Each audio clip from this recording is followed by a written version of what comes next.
This is bugging me. Sorry, hang on. Don't need it. Morena, everybody. If I could have your attention. Have your attention, please. Welcome to the 8th iteration of the Social Sustainability Committee. I would like to welcome you all here today.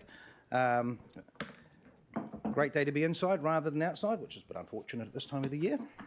Right, I think thing I just would remind everyone today is that we're here in good faith and we are here to be respectful to each other with regards to how we conduct ourselves during the meeting.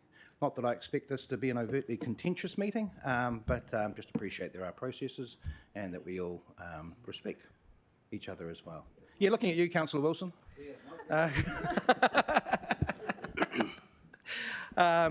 So without further ado, I will start getting into the agenda. Mike Moore, would you perhaps care to read the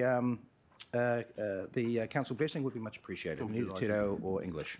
Morena, everybody. As we deliberate on the issues before us, we trust that we will reflect positively on the communities we serve. Let us all seek to be effective and just, so that with courage, vision and energy, we provide positive leadership in the spirit of harmony and compassion. Thank you, Mr. Moore. Much appreciated.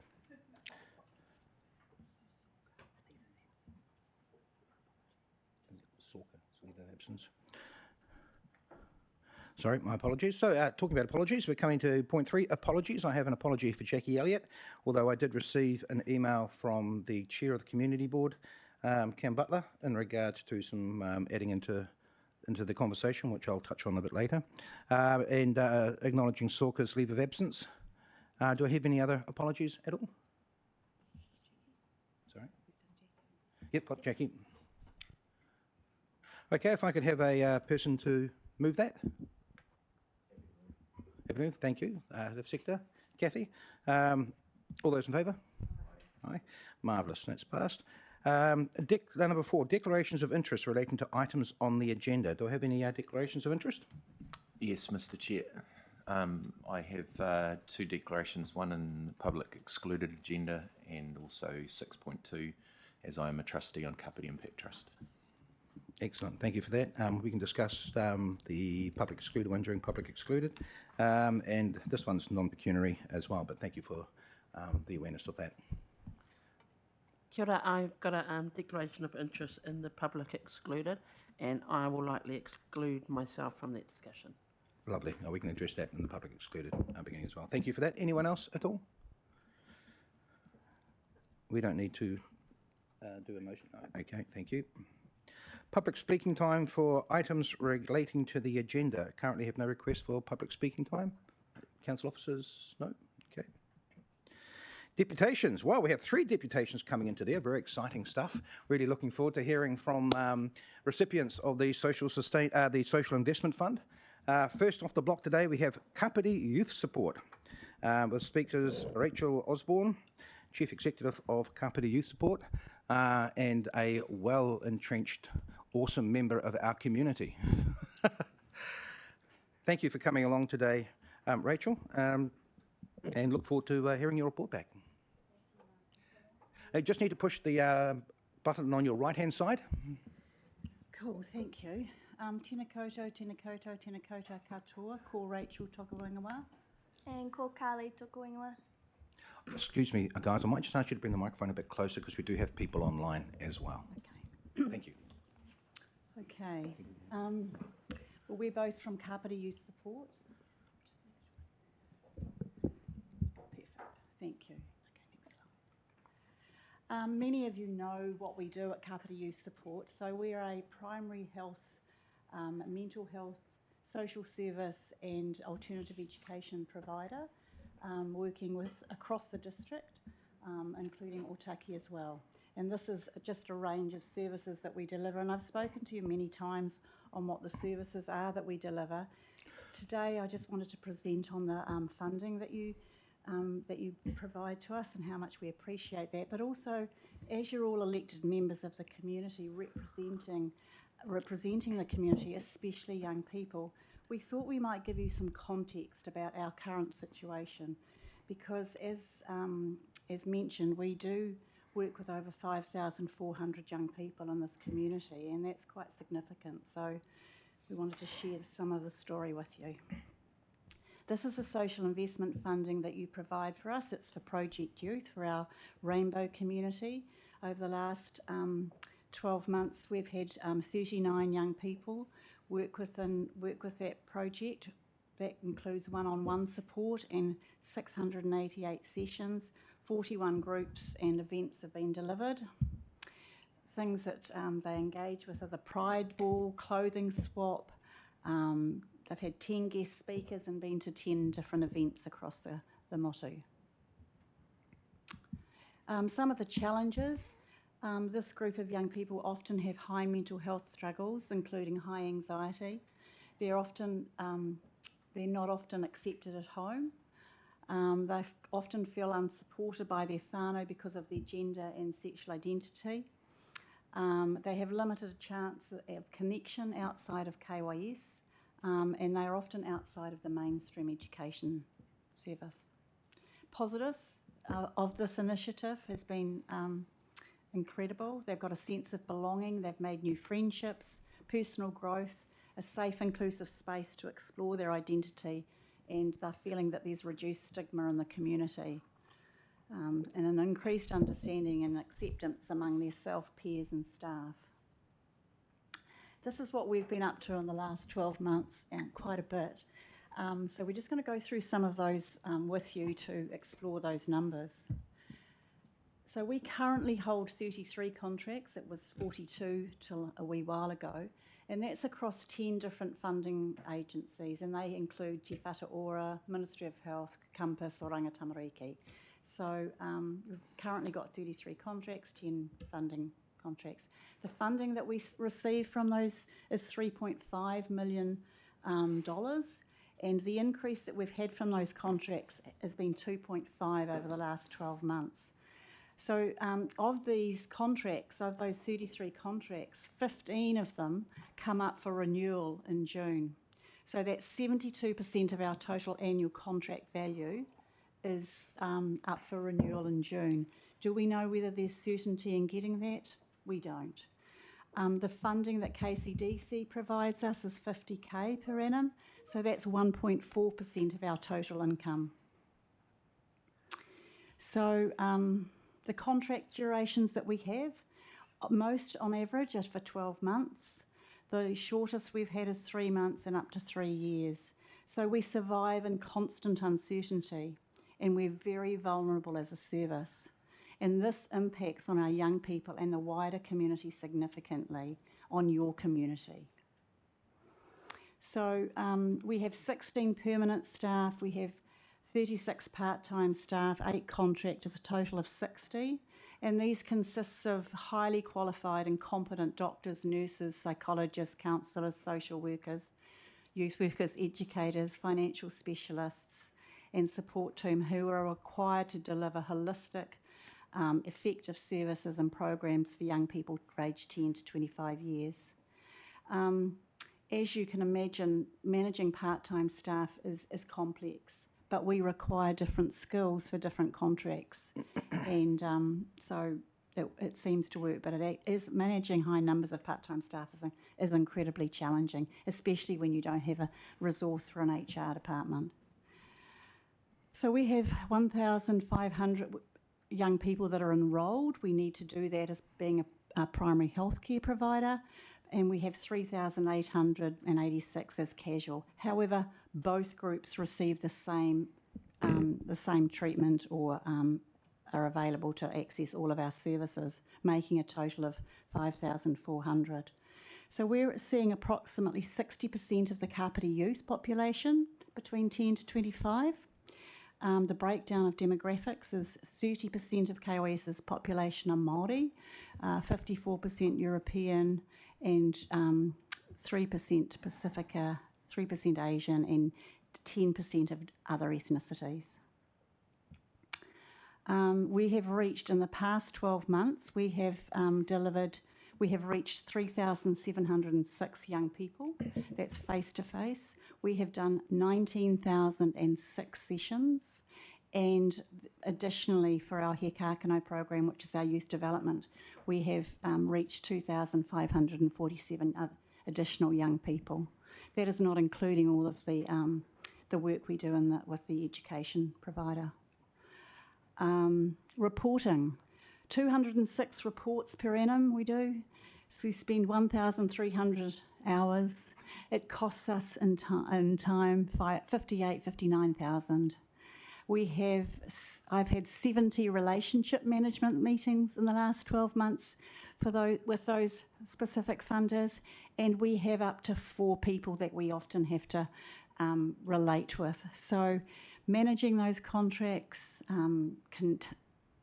continuing them, managing the relationships with those people that oversee those contracts is incredibly time-consuming. Advocacy. We've always been very, I suppose, out there and advocating for our service, for our community, and that is mainly at a national level because sustainability is incredibly important and important to you. Survival requires constant lobbying, and enduring young people from our community have their needs met. So in the last 12 months, I've had 53 meetings on sustainable funding with different governments, ministers, whatever. Spent 2,671 hours dedicated to achieving sustainable funding. That has included other people as well. And if we put a dollar figure on that, that's $173,615 that we have spent trying to be sustainable for our community. The challenges of an integrated practice, we're seeing increasing complexity and demand on frontline services. Young people come through the doors. Staff's well-being and hearing the stories is difficult for staff. Internal wait lists, we have 55 young people currently waiting to access our mental health team. Secondary services wait times, 12 months to get into CAMS. That's our crisis service. Our CAMS works with our young people in our crisis.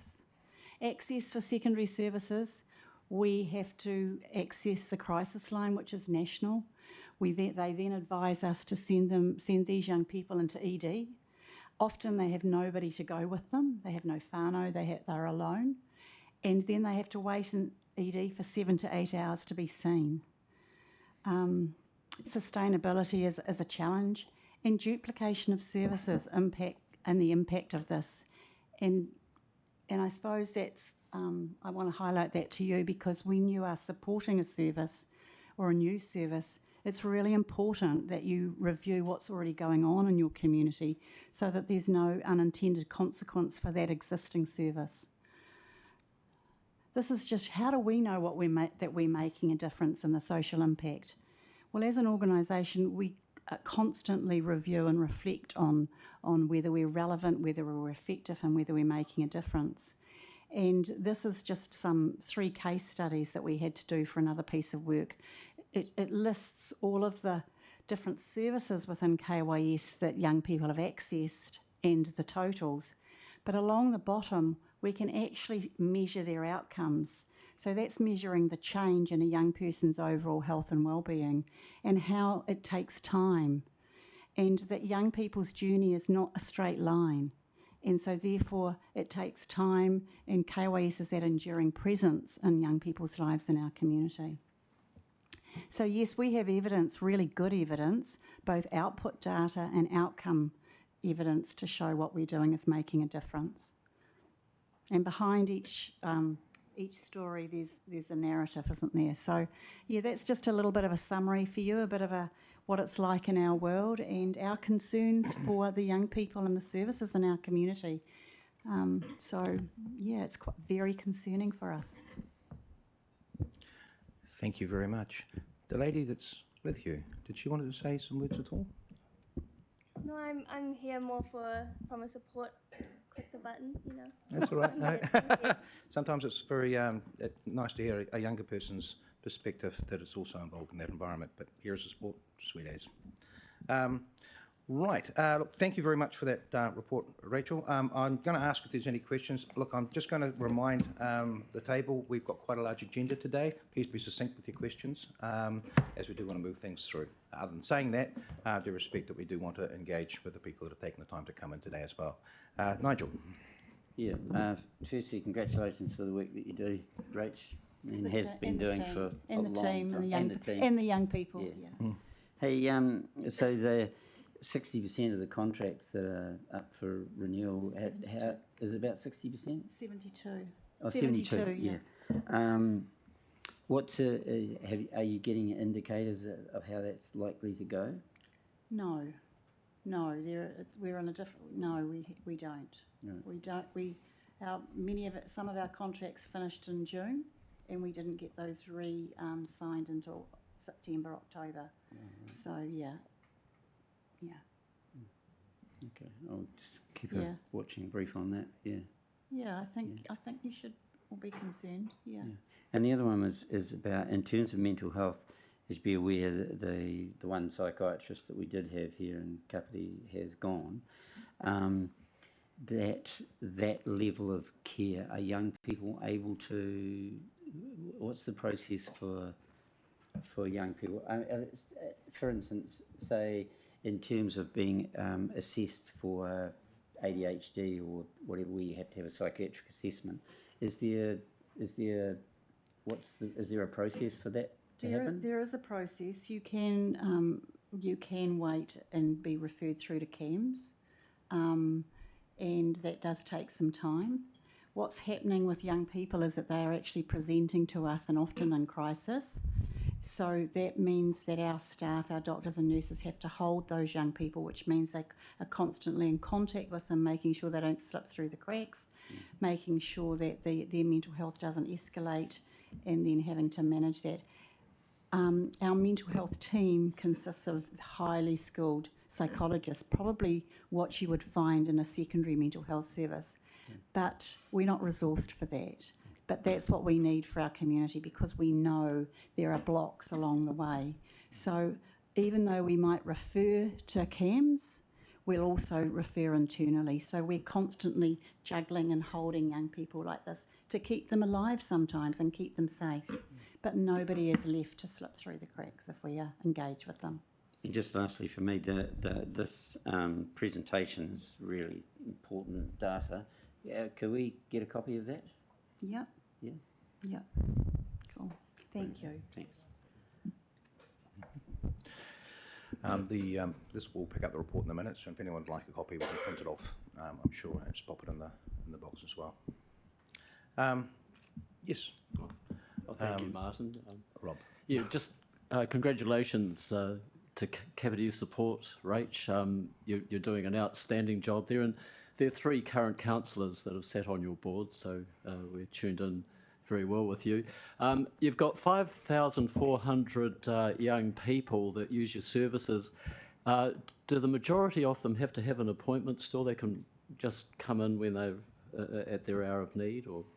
Yes, we get people that just arrive, and we deal with that and manage that. We get parents that are distraught on the phone and get them to come in. Yeah. So we don't say we can't see you. We don't say we'll give you an appointment in 3 weeks. Right. We don't work like that. No, thank you. That's really important. So, And you but we are mentioned not a crisis. We're not a crisis service, Yeah. and sometimes we feel like we are. Well, I know you go out in all hours of the night to sort out accommodation situations, which is really great. You mentioned an increase of 2.5 million. 2.5%, I suppose, increase over the 12 months, the previous 12 months on our. Right, yeah, That's okay. the KP. What do they call it? A KPIs, yeah. cost. Has COVID, sort of a hangover from COVID, has that affected your business as well? I mean, your operation? I think that mental health internationally has been trending up, the need and complexity of it. So I don't think COVID helped, but I think it was already trending, and we already had, prior to COVID, had a trend upwards. And I think it was important to note that you have 4 people constantly administering the contracts and the administration of the organisation, where perhaps they could be attending to young people if we had a more bona fide sort of funding system with government, and perhaps council can help facilitate that with government. I think that probably no one's asked what can we do, but I thought about that, and I think there's a lot of, it's really quite challenging to get resource out of government at the moment, but within our community, we have some very financially robust members, and, you know, do we need to connect those financially robust people with some organisations in our community so that they could invest some or gift some of their dollar that they are wanting to gift anyway, rather than it going nationally, give it locally, you know? And what are those people that are, you know, what businesses, big businesses that are developing in Kapiti, how are they contributing to the wider community, to the social impacts? You know, that might be something that you could pursue and have a conversation about. Might be totally incorrect, but, you know... It's a very interesting thought. Oh, thanks, Rach. Yeah. Congratulations. It's a very, interesting thought. So I've jotted that down. Look, thanks, Rachel. Look, I wanted to acknowledge the challenges that you have had, plus the issues with funding. It's my hope that through the health strategy and the social needs assessment that we're going to be doing, will put us in a more constructive position to advocate for a more sustainable funding model for you to central government. We want to get our ducks lined up so that when we punch, we can punch hard. Yeah, just want to make sure that you've got the, you know, that all people are represented in that information, because, as I've said to you, it's really important that you don't duplicate services, and what you do has an unintended consequence on existing services. Local services are good for local people. Thank you. Yes, no troubles at all. Thank you very much for your time, Rachel. If I could ask the Kapiti Impact Trust and Volunteer Kapiti up to the table, would be much appreciated. Speakers being Amy Helm, a trustee, and Sarah Doherty as well. Hi, guys. G'day. And you are reporting back on the social investment funding that you've received from council. We'll just settle in.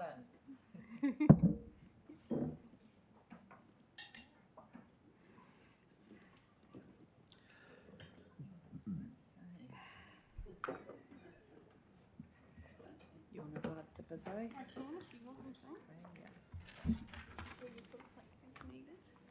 Oh, you're true, hey? Yeah. It'll be a We trick. can share. Oh, nice. Have your attention, everyone. Floor is yours.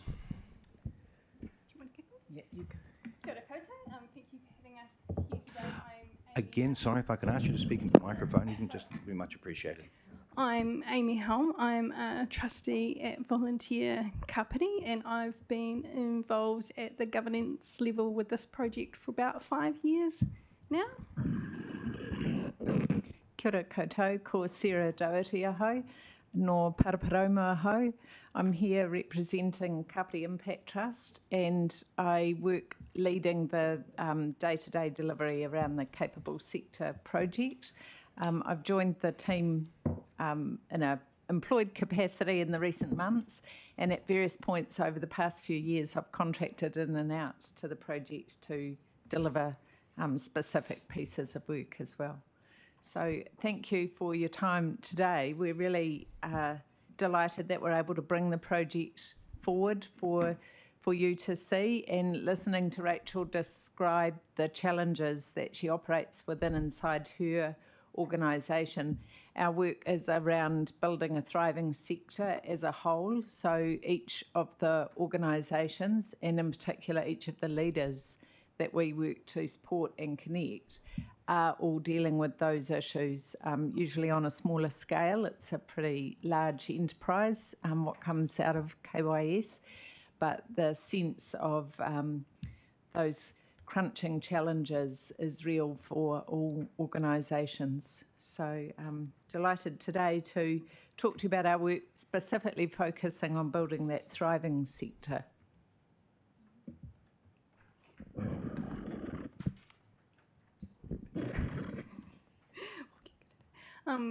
So obviously the council began its social investment approach in 2018, and as part of that, there was a focus not just on the community organisations delivering outcomes, but the council also decided to invest in sort of wrapping around and lifting up, building the capability of community sector itself, and that is the work that Volunteer Kapiti and Kapiti Impact Trust were brought together to work in collaboration to deliver. So we have been working now for, we've just finished our 5th year of funding under this project, working towards a thriving sector through really connecting up and championing our community leaders and their organisation. When we talk about the community and social sector, what we're talking about is not-for-profit organisations that have a values-driven approach to social outcomes. They're located in the Kapiti district and they're independent of local and central government. So when we say that, they may receive, they may be contracted to deliver services or receive grants from central and local government, but they set their own mission and vision. Yeah, there's a huge diversity, everything from like a local branch of a national or internationally affiliated organisation to quite substantial social services agencies like KYS, just small groups that are just totally volunteer run, and a big diversity in amongst that.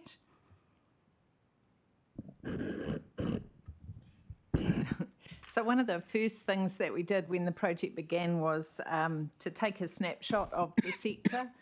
And in that project, one of the first things that we did was look to see other pieces of work that had been done to somehow describe this sector, specific to Kapiti. What do we know about it? So I did that desktop review and found almost nothing. And that was very surprising and has been a key indicator of one of the challenges. So we work to bring together this sense of cohesion as a sector. Each organisation is very often focused on its area of work or of care or passion, but to lift up and look across and become part of something broader has been slow work. We definitely have made progress on it, but what we wanted was where we at as a starting point. And so we asked organisations all kinds of questions about their finance, their people, their challenges, their strengths.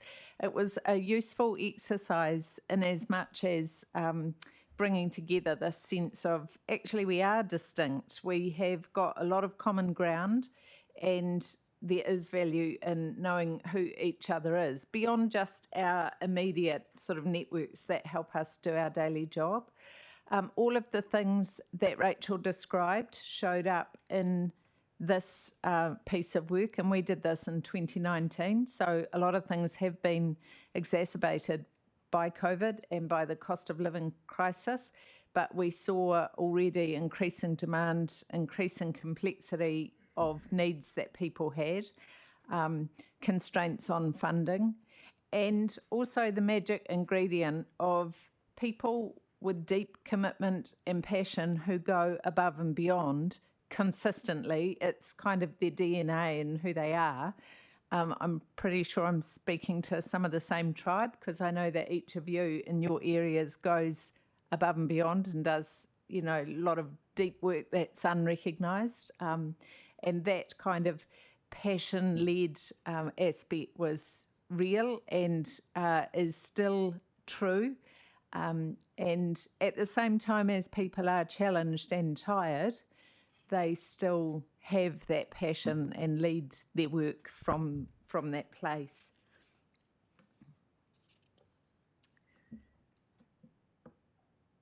Where do we... Okay. So we did that piece of work taking a snapshot here in Kapiti, but part of our work in looking at or caring for really, nurturing the sector as a whole, is to keep our finger on the pulse to know what else is happening out there. Very often organisations have got to focus in on exactly what they do, so we lift up and try to look a little wider. So in terms of the lie of the land and giving you a little bit of context of the operating environment these days, everybody says this. I think you won't hear anything new. It's tough out there. It is tough out there. There are a whole lot of things that come together all at the same time that are around the people seeking support for needs. So there are a lot of legislative changes in play at the moment for community organisations. All incorporated societies have to re-register. That is a massive, massive undertaking. Massive. Can't even talk to you about how massive.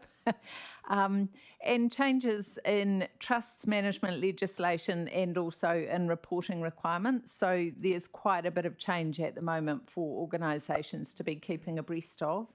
We all know about the cost of living crisis. You know about this. Working with people who are living on the edge means that the crisis word is not overstated.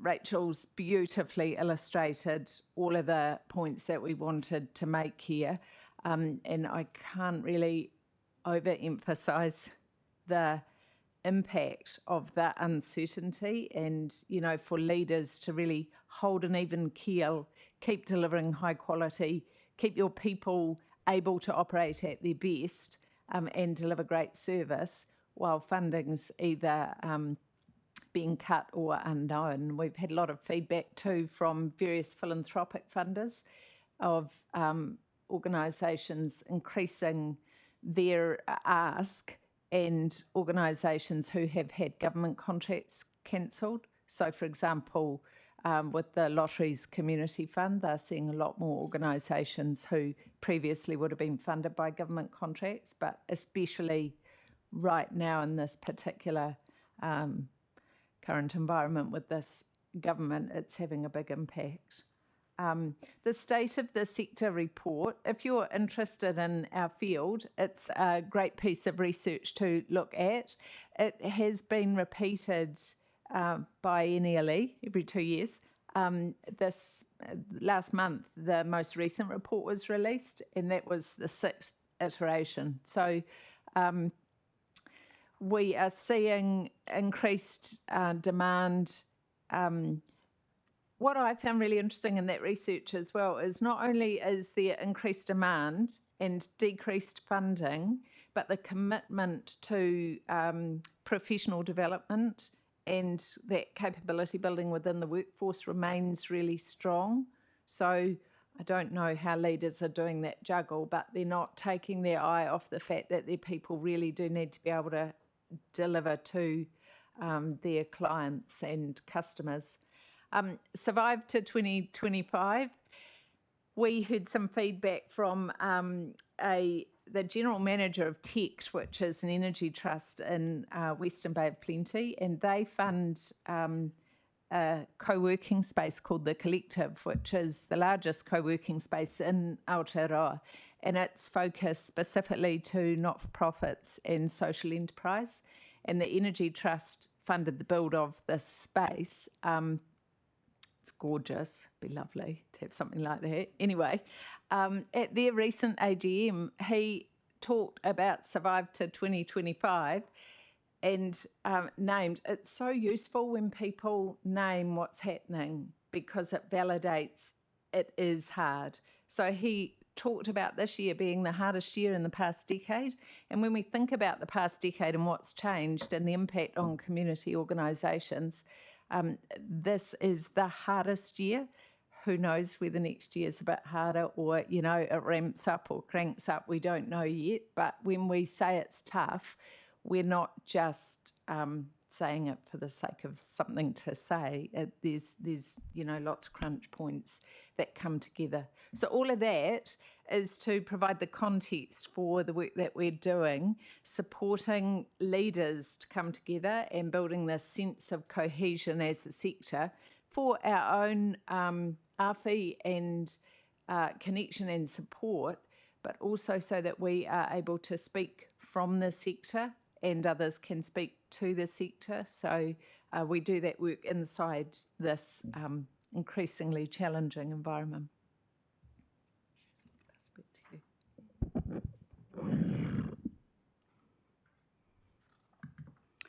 Yeah, so in that context, I'd just like to talk a little bit about this particular project in our collaboration, and I think that's one of the really cool things about this, that is that we're doing it together. We each have our own sort of strengths and experience that we bring to the project, but I think as being relatively small organisations, doing it in collaboration enables us to really think bigger, plan bigger, do bigger than we could take on just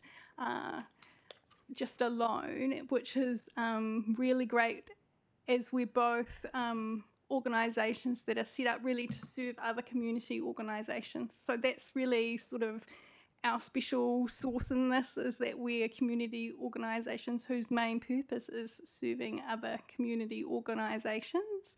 In terms of how we do the work, there's a real sort of synergy between our strengths in terms of for Volunteer Kapiti, we lead on the mentoring, training and networking side of things. We have more of a focus on the day-to-day struggles of organisations, things that can help them thrive, like in their business. And that really, and you saw what Rachel's facing, just replicate that out. You can see what the real challenge is there.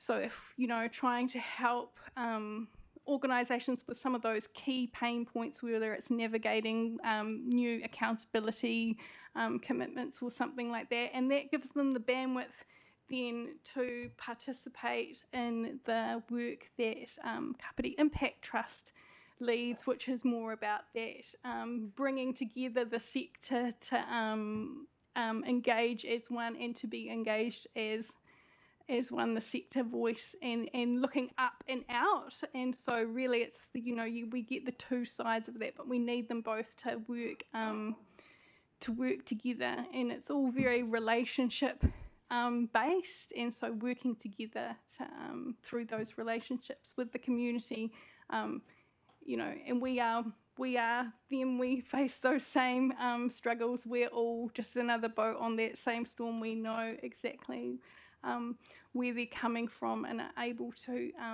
empathise and be responsive to their needs, because they're our needs too.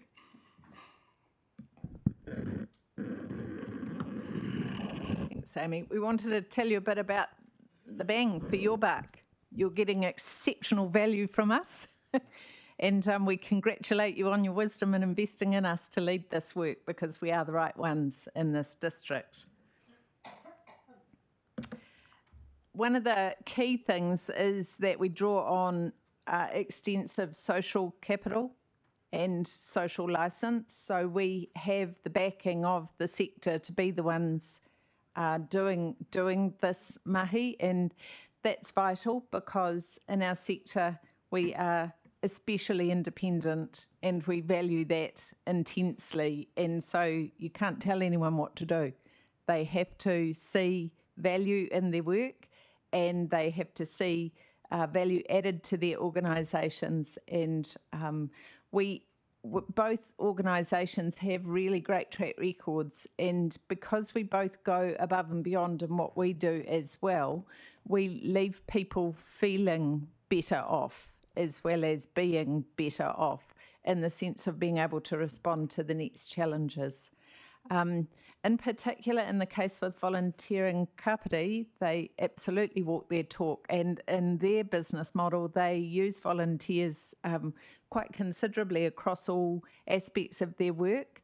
And what that means for this project is that actually the dollars go further, because there is some work that's provided voluntarily.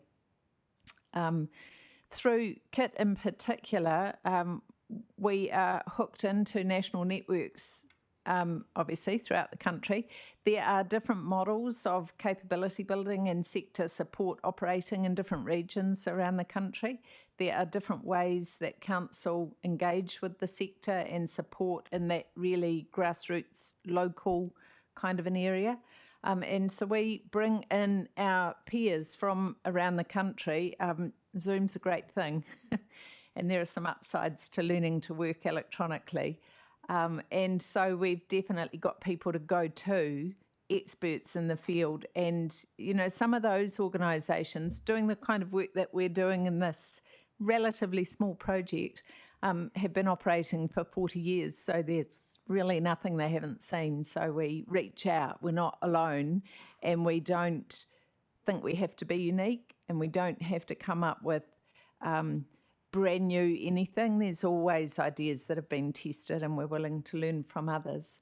In particular, in our iwi engagement space, we work in a learning, curious, respectful manner. We're aware of where our limits and shortcomings are. And so the people that we have leading that engagement work are tangata whenua, and we take time and make effort to not work from assumptions and understand what the challenges are for mana whenua, and they're extensive right now. And so this is true for all organisations. We don't just rock up here to help. We meet people where they're at, and some of what we do is relevant to the organisation and some of it's not. But the important thing is that we know who each other is and can easily pick up the phone or pop in. So that relational base to the work is really vital. And we hear again and again that credibility, acceptance, legitimacy that sits in behind the work, and that's because it's Kapiti Impact Trust and the sector-wide work, like concretely hosting the hub, but the other kinds of mahi, and for volunteering Kapiti doing its mahi over a long period of time visibly. All of those things, you get that just because it's us in the room. That's before we even begin delivery on services. So we're into our 6th calendar year of delivering on this work, and it's quite exciting now that you can see sort of some of the fruit of the investments really starting to pay off. And I think I'd really pull out 3 things there, and there's definitely been a maturing over this time in how the sector comes together. I think for all the bad things with COVID, it really did catalyse a bit of a different way of working. Like in the response, organisations were really desperate for information and what to do, and so things like our Kapiti Community Network that we facilitate partially under this project really expanded a lot as people saw the value of working together and learning from each other. And so the reach of that has grown to over 120 participants now, and we've sustained that over a long period of time. We've also really noticed a change in the approach to sort of learning and development in the sector. So when we first started this project, I think initially I wasn't involved at the time, but I think it was sort of like a bid for a training program, a program of workshops, and we still do workshops, but it's much less about getting outside experts to come along for 3 hours, charge us a lot of money. We've really moved to more of a community of practice type models where we've got community leaders learning from each other. We have a really successful mentoring program, so we've now had 40, well 10 are going through at the moment, but 40 community leaders taking part in governance and management mentoring, which is a really good core number of people now across the sector. And out of that has organically grown a governance network and community managers network. So, and we can facilitate that as part of this project and respond to the needs and the different ways of working that those leaders have identified, which is really great. And then just looking at the work over the last year led by KIT, where they've managed to bring a good cohort of community groups together to provide joint submissions into some key council initiatives, which is really a different way of operating for our sector than it has in the past, where we are quite individualistic at times, and to see that voice come together, which is just so encouraging. And so it's really, you can see that momentum, and there has been a real shift over that time with this investment.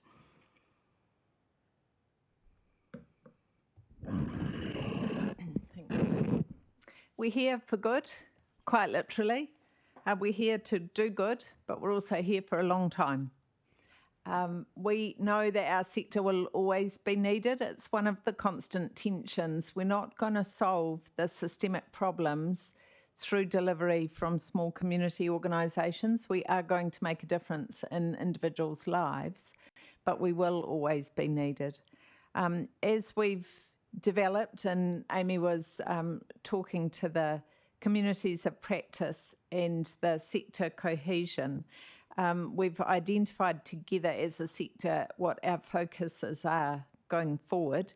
They're not rocket science, but they are solid because they're felt and they're acknowledged and identified as the key things that we are working on together.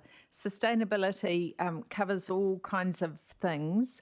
It does include money, it does include environment, it does include operating model. But I think one of the key things is the care and protection is the word that I have in my mind of community leaders.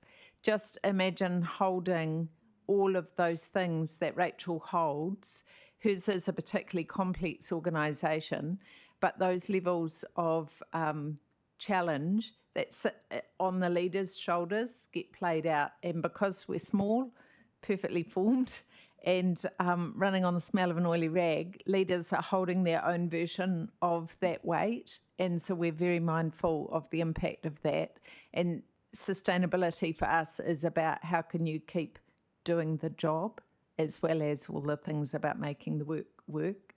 Our journey with Te Tiriti o Waitangi, now more than ever, it's incredibly important to be visible and effective in travelling the journey, in supporting people to enter into that journey if they're new to it, and then continuing this emerging sector visibility and voice. We're very keen that it becomes easy to speak to the sector and for us as a sector to contribute our unique perspective as well, so they remain the things that we will be focused on. Yeah, and I think the final thing we wanted to share was just how valuable this way of working with the council through the Social Investment Fund, how valuable that is beyond just the funding. So it's the way of working, it's that recognition from the council that we do this work in this space, and that really helps in being able to be a conduit for speaking from the community, and how the people that want to engage with our community sector can find us by operating under this umbrella that's really effective. The effectiveness of having not just the year-by-year contracts, but the 3-year approach and partnering and being able to be responsive and jump on opportunities when they come, and not having to artificially just tick off things year by year is really hugely valuable to being able to progress this work. So we are really just wanted to emphasise those things as well.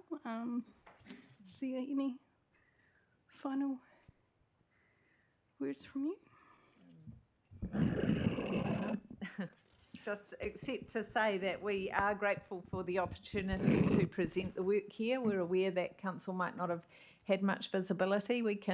There's annual reports that are pages and pages and pages long if you want details. So it's really solid and robust, but we wanted to tell you the story really of what we've been doing with the work. So kia ora everybody and thank you. Thank you. Look, that's an awesome, very comprehensive report. I'm not going to take questions in regards to this report just due to time constraints and because it was such a comprehensive report. I think you hit the nail on the head with regards to the ability to be able to report back. I just want to thank council officers for facilitating this as a process. And I'm sure that from an ongoing nature, we'll be rotating the groups through as well for an update. Don't know if we'll see you then, in that case, before the next round of funding, but maybe we will. But thank you very much. And also thank you for the awesome work you guys do in the committee and for bringing this sector together the way that you have. Thank you. Sorry, sorry, just before you dash off, and it may be a long answer, so I'm happy to meet with you, but I'm just, it's really around the relationship with council, and so, you know, what's working, what's not working, what could work better, which are pretty fundamental. But also, I've in a former life, I worked for the New Zealand Federation of Voluntary Welfare Organisations. Oh, did you? One of the longer acronyms, you know. Yeah. And that the value of being an umbrella group was just enormous, right? And so this is a role that you're obviously filling here, which again I can see the enormous value from it. So yeah, but it's always important to know what's not working and what could work better. And what is We could pick that up because I'm aware of time, but it is fantastic to us to know that there are champions on the inside who actually get what we're trying to do, because that sort of sector-wide umbrella nature is quite hard for many to understand. So Yep. keep the faith and keep talking about us. Yeah. Cool, good on you. Cheers. Thank you. Righto. Thank you, ladies. Okay, next report from deputations is the Kapiti Health Advisory Group, the update on the polyclinic compelling case. If I could ask Sandra Daly and Ian Powell to come up to the table, would be much appreciated. I hope that everybody's read this report, and it's an excellent report, and I think it's going to get a lot of community, well, it's already getting a lot of community conversation. To me, this is the result of the legitimacy we've given the Kapiti Health Advisory Group and then letting them get on and do the mahi in regards to the health space. And to me, this is a brilliant outcome. Not there yet, but we're certainly heading in the right direction as well. So, Ian, I'll let you take this away. Thanks, Martin. Kia ora, and thanks again for the opportunity. The approach that we've taken in this is sort of outlined in the next two slides, but essentially what we to begin with is perhaps the most important thing to say is that we're not starting from putting the structure before the function. What we're looking at is first of all, what is the needs, and then the second issue is how is that delivered within and what facilities there are for that. So we've concluded that in this paper that there's a compelling case for improving access to services, both at a hospital level, and that's clarified further, and at a community level, including a general practice. It's clear that relative to the wider Greater Wellington area, the population of the coast is disadvantaged in what we talk about in the paper, and that we need to ensure that more health services are available in Kapiti in order to address that access, but that needs to can only be done incrementally by expanding the range of services at the Health New Zealand facility, Te Whare Ora facility at the Kapiti Health Centre. So that sort of takes us crudely from function to structure. The objective is to expand services at that facility to the point over time when it becomes a polyclinic covering a range of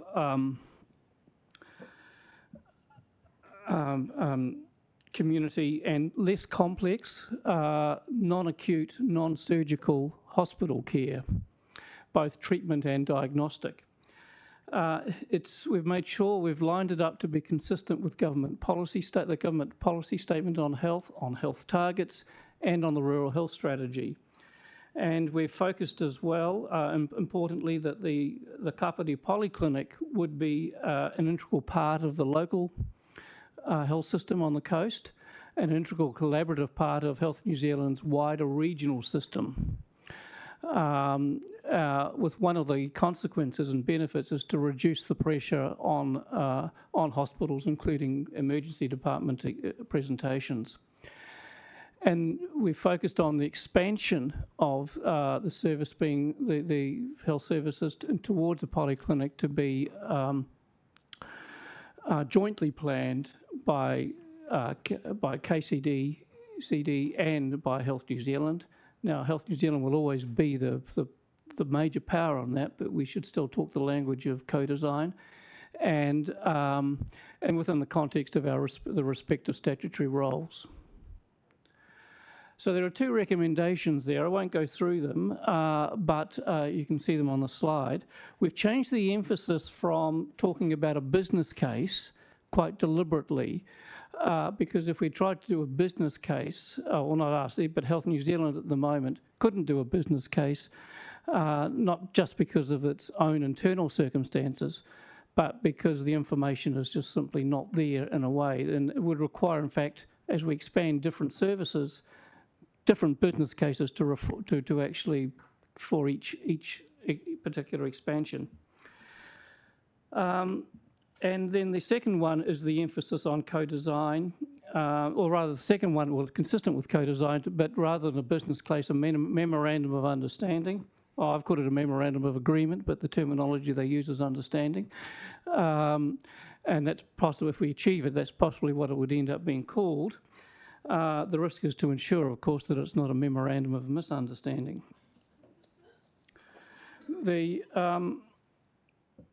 I just want to, I'm not going to go through the whole report because you know how long it is and you know how long I can talk for. But I just thought I'd highlight some specific aspects that really did stand out. Now, these are conditions, this excludes Otaki because we don't have the data from there. And it's just those ones where the estimated number of people is over 3,500. So diabetes, including pre-diabetes, there are over 5,000 people estimated to have in that particular condition south of Otaki on the coast. In terms of a cardiac condition, another over 5,000, including in terms of frail elderly, over 3,500, 600. A BMI, high BMI, 10,000. And very high or very high risk of hospital admission, getting up to 4,500. And that's the population that's forms part of is about, from recollection, about 46,000. The best comparison that we can make is with Wairarapa for within the Greater Wellington area, and what that tells us is that, again, this is excluding Otaki, we have a high percentage of conditions, of the 15 conditions that the data is available on, in cardiac, frail elderly, high predicted risks, very high predicted risks, and high risks of falls, and it's the same for heart attack and stroke. Our population is slightly bigger than Wairarapa, although theirs is much more dispersed. But they have a fully functioning 24/7 acute hospital with an emergency department and with a number of inpatient beds. So that's the sort of a useful contrast which we're trying to make in it. Then we go on to the clinics currently provided, and this is not by any stretch of the imagination the totality, but I thought it was just useful to get a sense of how many are provided there and what percentage of the total. So the biggest number of clinics provided at the Kapiti Health Centre is adult mental health, and that's about nearly 617%. Oh, sorry, that's the second biggest. The biggest is in fact run by allied health professionals. Now they are people like podiatrists, physios, dietitians and others. And that's 23% of the clinics currently provided, nearly 800. But there's a significant number of acute child and young persons' mental health and geriatric active rehabilitation. And nursing clinics are the other one that feature as well as amongst the higher ones. But in total, there are in the last year, the year ended 30 June this year, there were 3,461 clinics currently being provided there. Now, if you look at this one, which is I think quite interesting, and it actually reinforces our case. And that's a comparison between, this is Te Whatu Ora data. We couldn't go and talk to Te Whatu Ora and say, please have the data. Can we have the data? We had to go through the Official Information Act. But having gone through that, I have to say the responses were timely.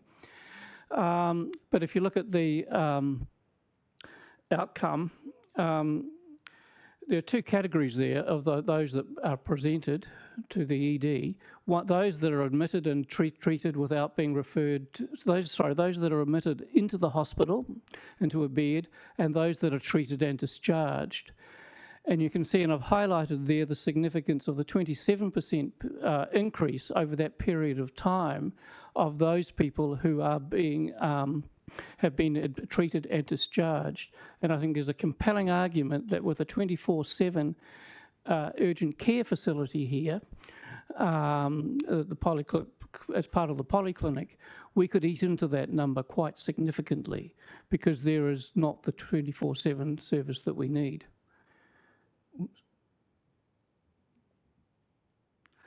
Now, this was something that I just put up just because of curiosity, but it did puzzle me.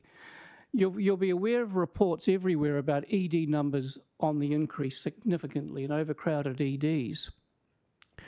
But when we got data from Te Whatu Ora, comparing from 2019 to 2023, it is, that 24 is wrong, below, it showed that the number of people who presented turned up from Otaki to the Palmerston North ED had fallen by 6%.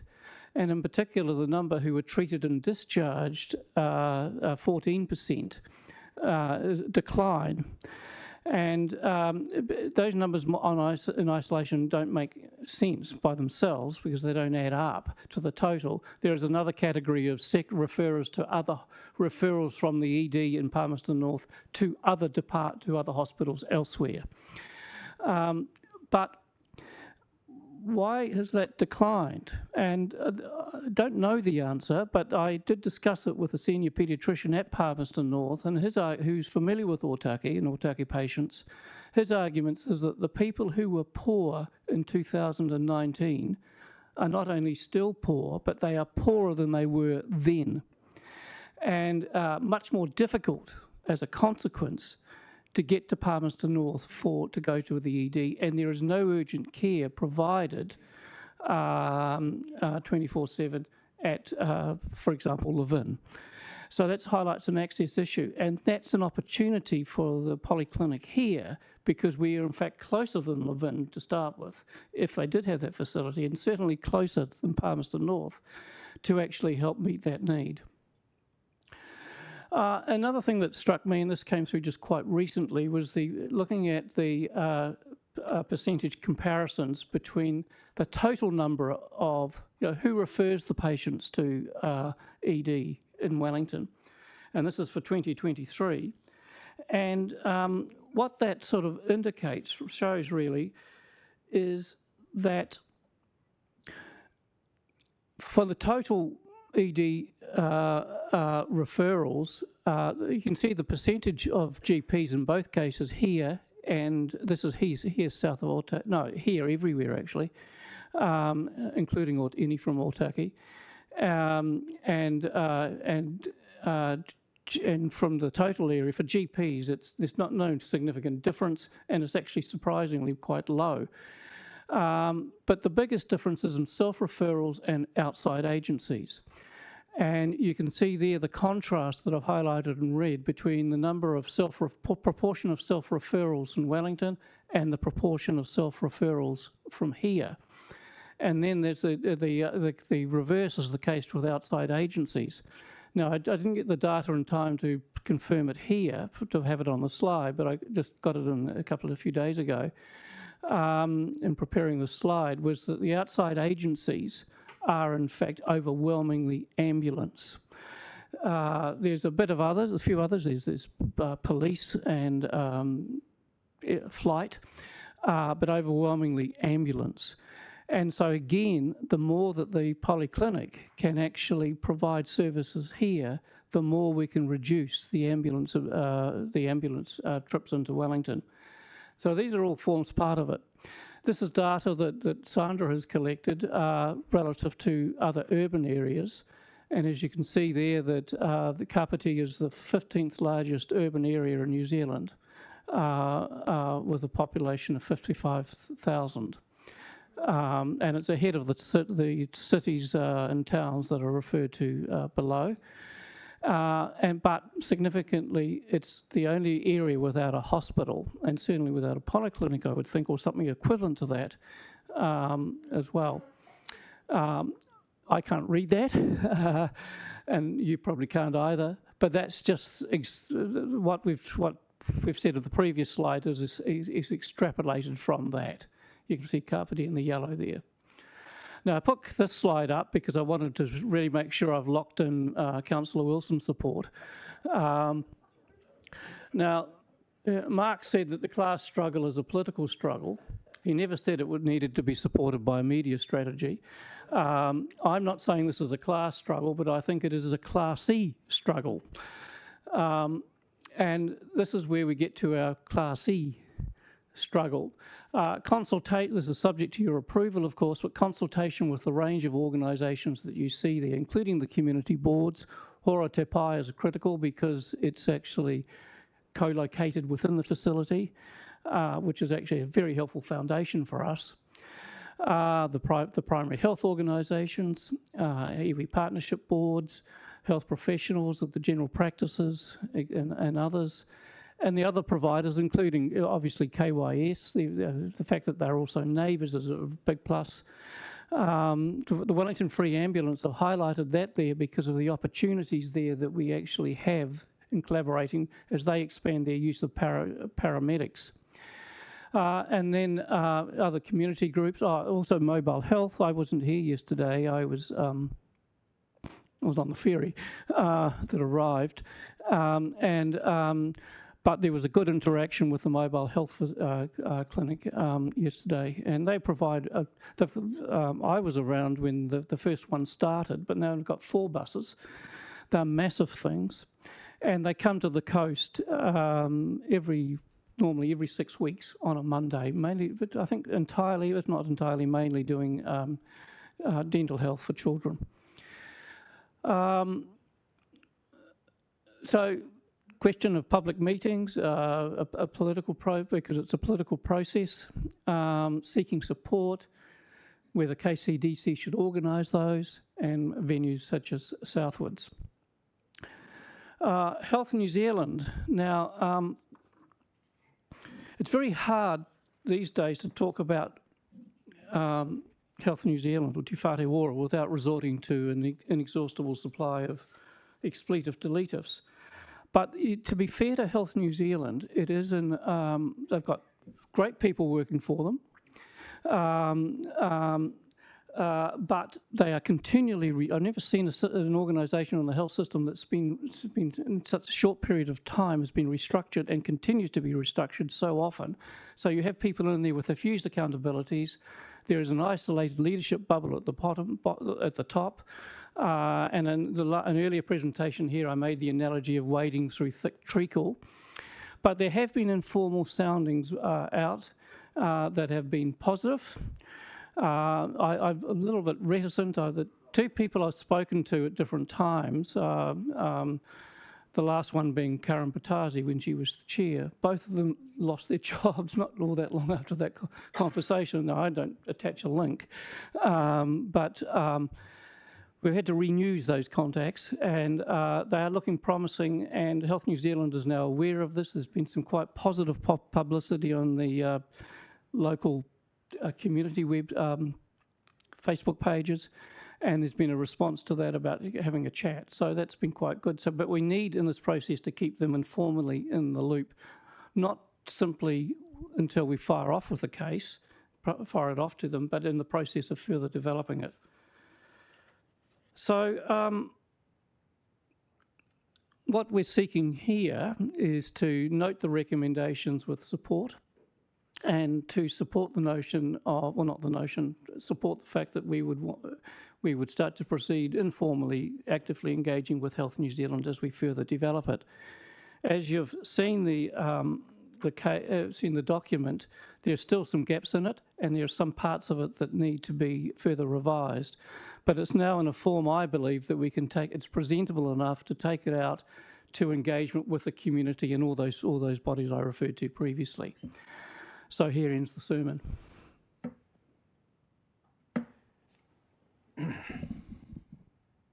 Thank you. I just want to get some advice on where to from here, but in the first instance, we'll do some questions. Nigel. Thank you, Comrade Powell. I did note that the Te Puna Oranga, which is the new medical centre that's opening in Otaki, and they had, I think, 150 registrations in the first 24 hours. So clearly there's massive demand. But one of the pieces of feedback was that the GPs were really keen to go there. I mean, keeping GPs anywhere in Kapiti has been difficult. GPs are keen to go there because they've heard about the kaupapa and they've gone, we want to be part of this. And I just wonder, in terms of the broader model, that's something clearly that seems to be working. That, I mean, hasn't got, Kim might know, it's actually operational yet, but it's not far away. So I don't know if you guys are involved in that at all, because the Otaki has been, and it kind of bugs me because it's part of the Kapiti Coast, and yet, for some agencies it's not. So I'm just wondering where you guys sit in terms of that.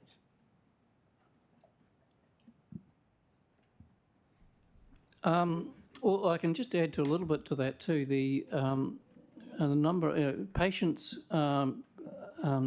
general practices to get funding have to be part of a PHO, and patients have to enrol with the practice. Now, the percentage of unenrolled patients in south of Otaki in Kapiti is, I think, something like 7%, which just is just a fraction above the national average of 6%. Now, the figure I'm going to give you, you have to treat with a lot of caution, but if you just looked at the statistics alone, in Otaki, it could be up to 35%. Now, having said that, it has a number of boundaries, and it's possible that some of those people who are not enrolled in the Otaki practice may be enrolled in a practice this way or further north. That's possible, and that data wouldn't pick that up. Only a national aggregated one would. But nevertheless, I think can be reasonably confident that the unenrolled population is significantly higher in Otaki compared with the coast, rest of the coast and many parts of the rest of the country.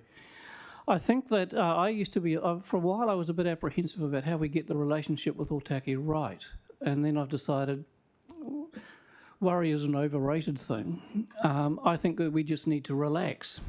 It will sort itself out, I think, and the development you're describing that's very positive. And we will just, by a relational approach to things, we will endeavour to provide the services, expand the services that we can, and when they make it good sense for Otaki to use them, then that's great. But if it makes it better sense for them to use them elsewhere or within Otaki, then that's great too. And we don't need to worry about that. That will sort itself out. So it's a question of us. We haven't had direct dialogue, but I think because we want to get the paper done. But now we're hoping, I would hope that we'd be up there fairly soon to start having discussions, including with the community board, but beyond that, including with the practice. But there's no doubt that a practice that is innovative, anything that is innovative, is a draw card as much as practical for recruitment and retaining of GPs. Excellent. Look, thank you for that response, Gina. It was a bit awkward putting you in that position to answer that one. I see Gina's come up to the table. Council officers have been working in the Otaki space. This particular piece of work is quite specific with regards to what we're trying to achieve, but it is from a district-wide perspective. Gina, perhaps you might care to comment?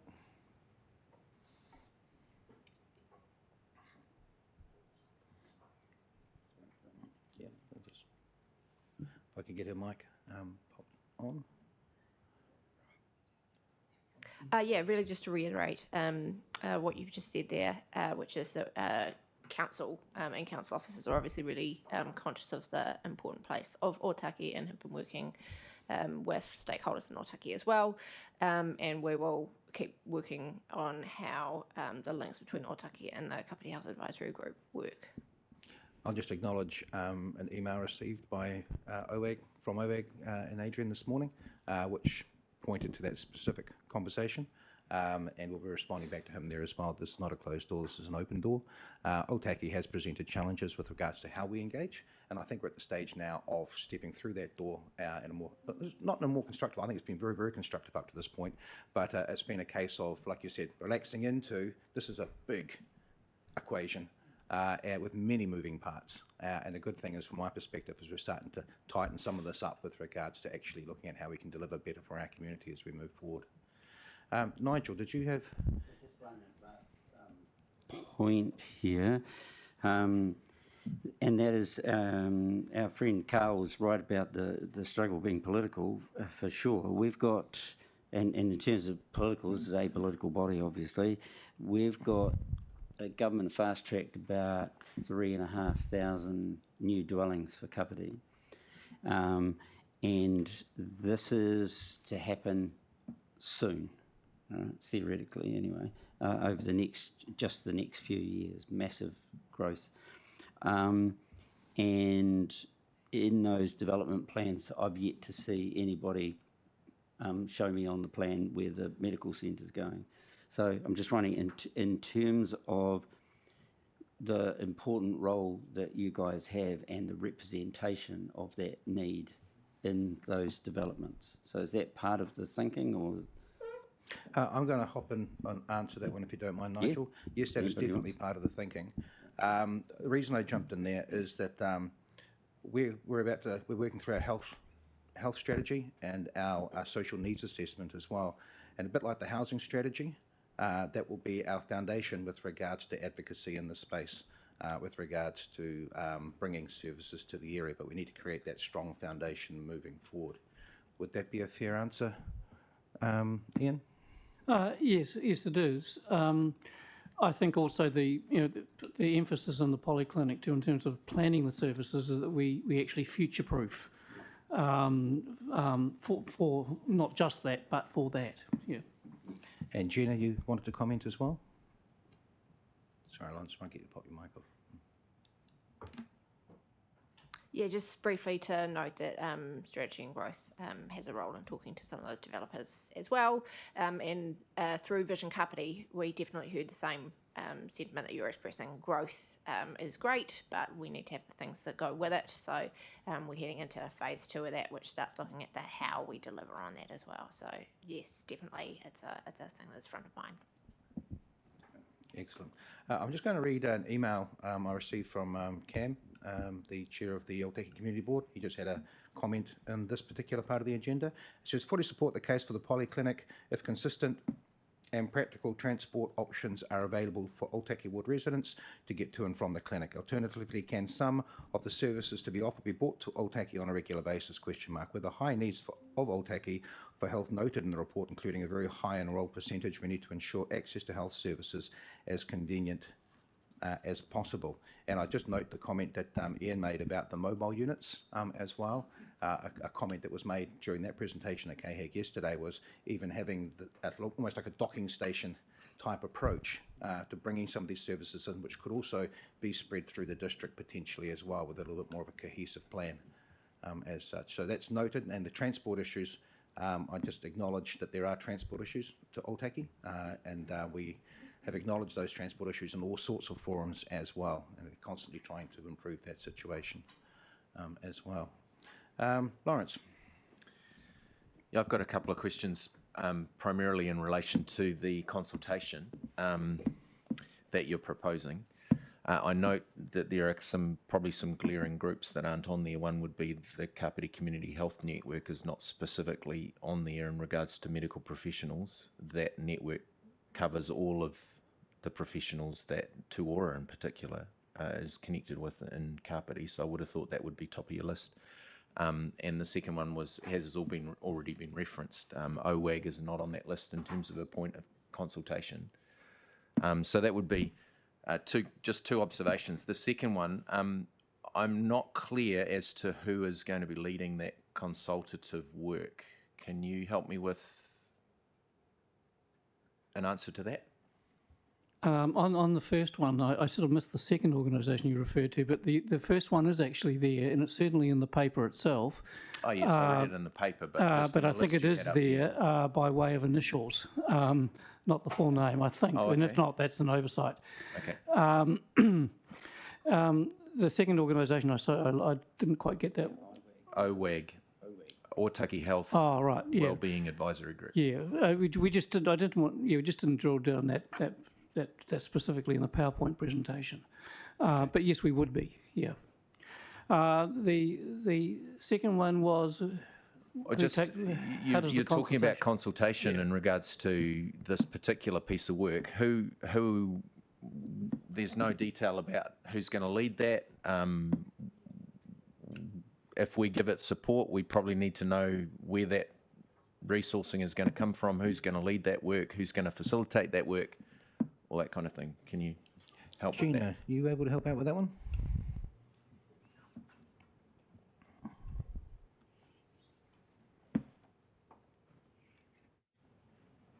Sure. So this is a piece of work that the Kapiti Health Advisory Group has done independently and done an amazing job of. And so we would be looking to them to lead some of the discussions initially. We would definitely support them in some key conversations as well. So it'll be a little bit of a what is the nature of the discussion and sort of having a conversation about who's appropriate to attend those. So it would likely be myself or potentially Chris Pevin in some instances. Would be the internal resource that would be supporting this. Thank you for that. I did note there was some public meetings in there. There's going to be some cost associated with those. Do we have budget assigned for that kind of thing in this work?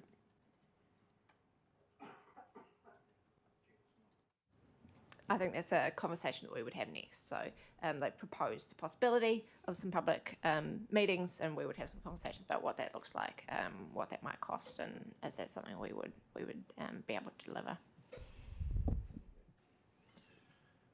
So is it fair for me to summarise there's still a bit of work and information to wrap around this before we can give full support as a committee?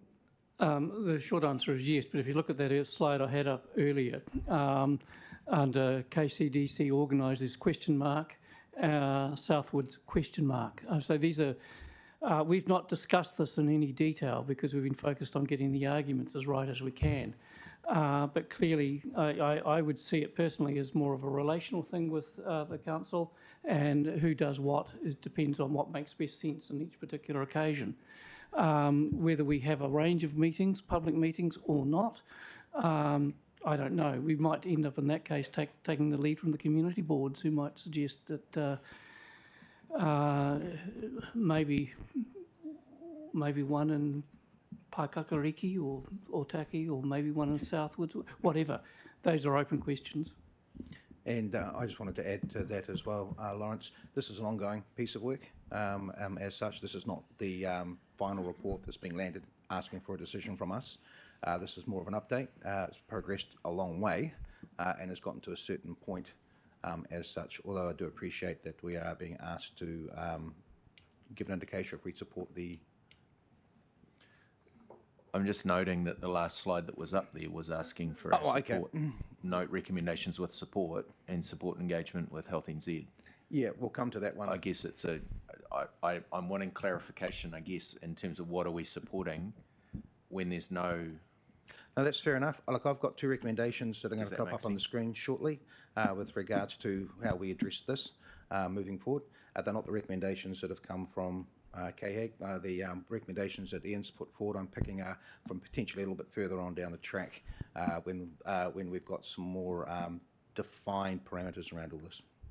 Okay, so those recommendations there aren't related to the recommendations that's in the draft report? Correct. They're not? Oh, hang on, in the draft. No recommendations for support, please. We're not the draft report, the recommendations being put forward are not the recommendations we're going to accept today. Okay, great. I just need we need some more detail is probably what I'm saying. Look, and fully understand that, and it might be that we've got to come back again with regards to giving some more detail if need be. This is certainly not the last report that's going to come to this table in relation to this bit of work I'm picking as well. It's a big piece of work. It's substantial. It's on the back of the petition that was done. And I think it's great that we've actually put some structure around it and got it to where it is at the moment. I think the idea now is to socialise it, take that input, update it, put any other bits and pieces in it need to be in it before. And it needs to tie into the health strategy, needs to tie into the social needs assessment with regards to what we're going to be doing as an approach moving forward. Would that be a fair comment? Sandra, you want to... Yes, please. Could I just say that we have prepared a communication plan and a consultation plan of who we're going to talk to, and as somebody has already said, we will select the most appropriate people to talk with those groups. And the second thing to note is that there has been media interest already, and that there is word out there, and I know that both Kapiti News and Stuff have picked it up, I think, from the council website, and there has been quite a lot of interest. Plus, Ian has had some incredibly positive conversations and exchanges with people at the highest level in Health New Zealand. So things are happening, and I think that we're making really good progress. And in terms of the health network, I'm actually on the community representative on the governance board, so they're aware of what we're doing, and I keep them up to date as well. So we're getting it out there. And you just have Lawrence again? I guess it's important for me to just say I'm not anti the work. I'm just asking some what I would consider good governance questions around our process, and particularly important in light of what you just said about media attention. What we don't want to go is go off half-cocked with something that we actually haven't got a good plan to make sure we can implement and make it happen well in terms of engagement across our community, so that our community feels like they're having a voice into what is a significant piece of work and is something that is necessary for us to be progressing. So thank you for all you're doing in this space. Kim. Kia ora. I just want to touch on the email from Cam in terms of transport issues. It's never made any sense to me that the highest need is in Otaki, yet the clinic's going to be in Pram. That doesn't make sense to me. And I think what you can see from Te Puna Oranga is that is basically on the back of we're not getting any support for health, so we're just going to do it ourselves. And pretty much that's the attitude, because this stuff doesn't get stuff done. It takes a long time, and people are suffering because that unregistered number that you mentioned is probably higher than that because people just don't bother. It's hard enough to get to Pram, Paraparaumu, regardless of trying to get to Wellington or Palmerston North. So that makes no sense to me. But my question is around the location. So if we go out to consultation, are we going out, or are you going out to consultation to support that location, or are you going out to consultation to ask where a location would be suitable? Are people going to have input into that? Look, I'm going to jump in there, and I hope I'm not out of line here. I think something just got to be remembered here is health's not a local government deliverable here. Okay, so it's not up to councils to deliver health.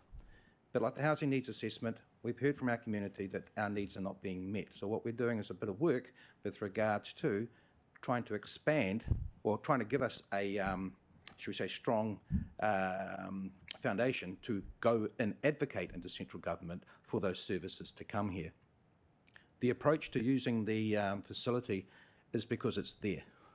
Yeah. And the ability for us to get a full-fledged hospital anywhere in Kapiti, it just won't happen. So the approach that's being taken is looking at how we can put a case to central government for extending services in Kapiti in a way that we think potentially will actually get traction. Acknowledging the situation up in Otaki, and also acknowledging the complexities of that because of the boundary issues and the fact that we're dealing with two different health boards, which also complicates this as well. And I think it's a fair comment to say that the transport issue is across all the different deliverables that council does with regards to that connection with Otaki. So taking on board what you're saying, Kim, we're a little way off from a formal consultation process around this.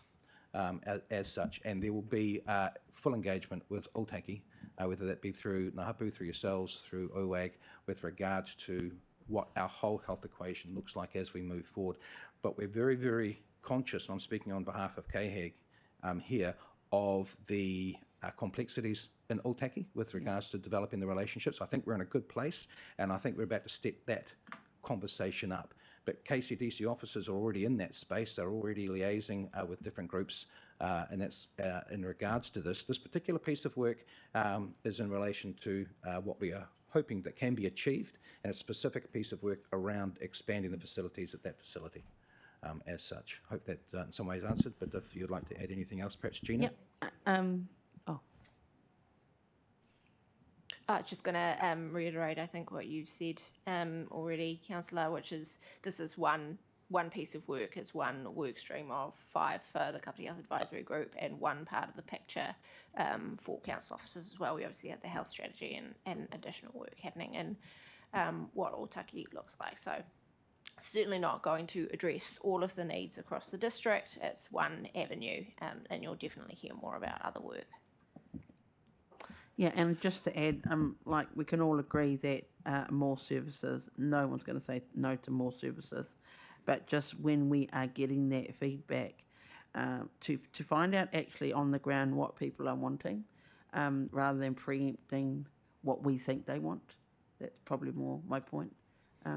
That's all, but definitely a need for more services. And Ian, you wanted to respond? Yeah, I agree with your response, Martin, and it's essentially using a facility that exists, that is provided by the body responsible for providing health services, Health New Zealand. But also adding to that is that also means, in terms of what we're proposing, that relative to major capital works expenditure in the health system as a whole, this is relatively low cost. It's not operating theatres, for example. It's building on a bit upwards over time, a bit upwards and a bit outwards on land that's already available. So there's that. But the other thing in terms of transport, it's not spelled out enough as it could be in the existing document. But we're envisaging that among other things, that the polyclinic, or even before it becomes a polyclinic, is a transport hub.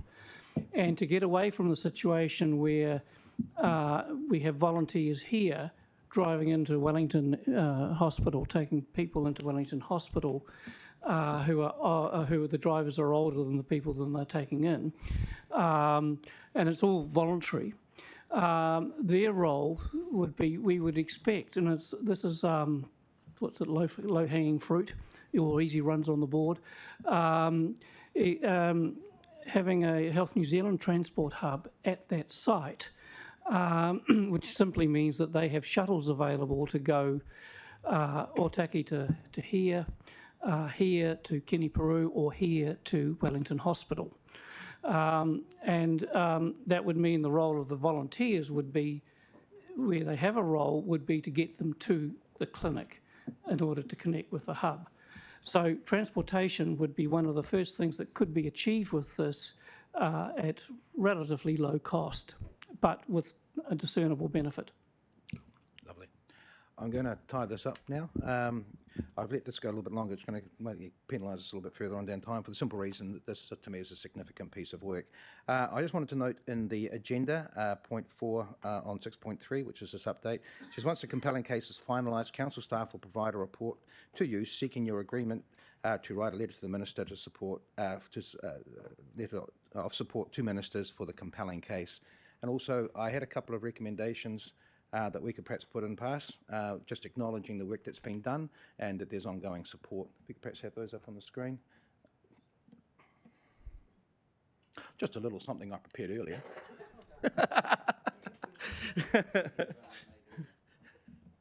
But I hope, after these conversations, I hope that it's still on the mark. Let's have a quick read.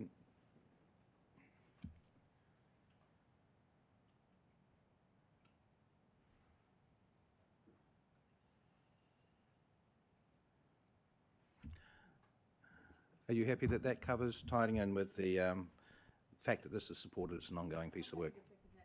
Happy to second that? Yep. All those in, have a seconder? Nigel? Oh, you second it. Oh, I suppose I'm putting it up. Oh, it says. It even says.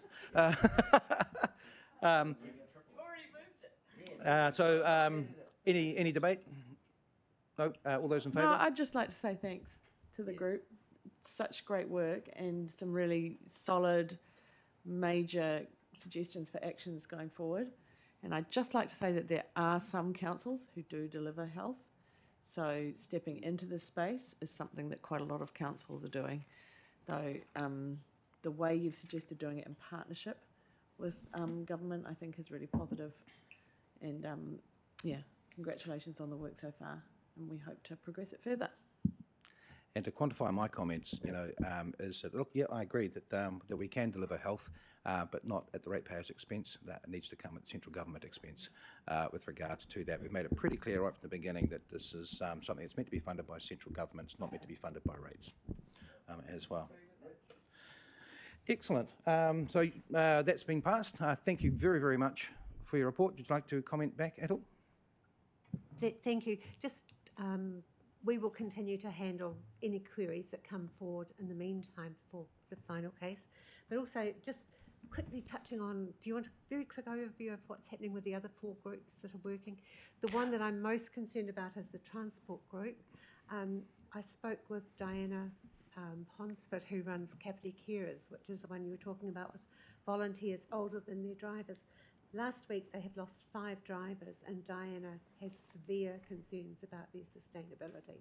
So she has spoken with Tim Costley as part of the process we've been going through.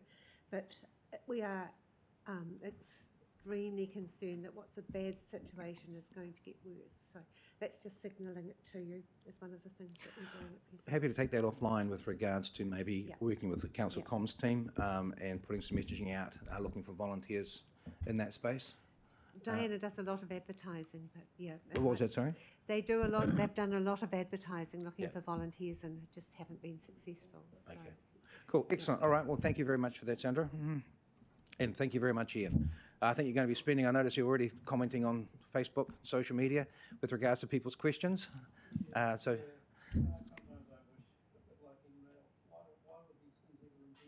Yeah, I hear what you're saying.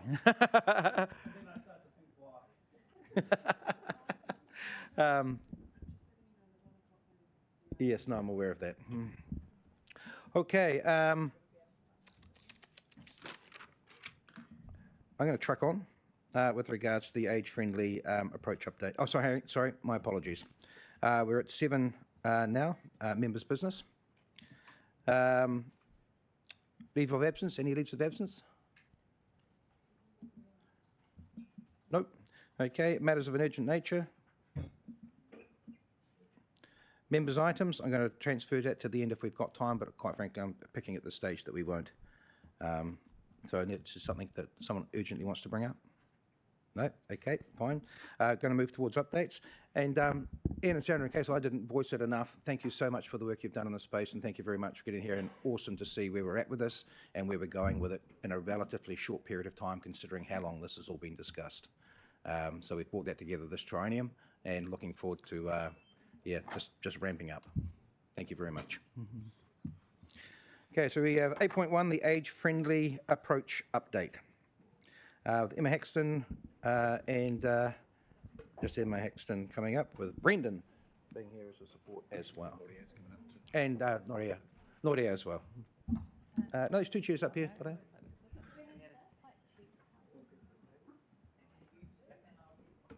Oh.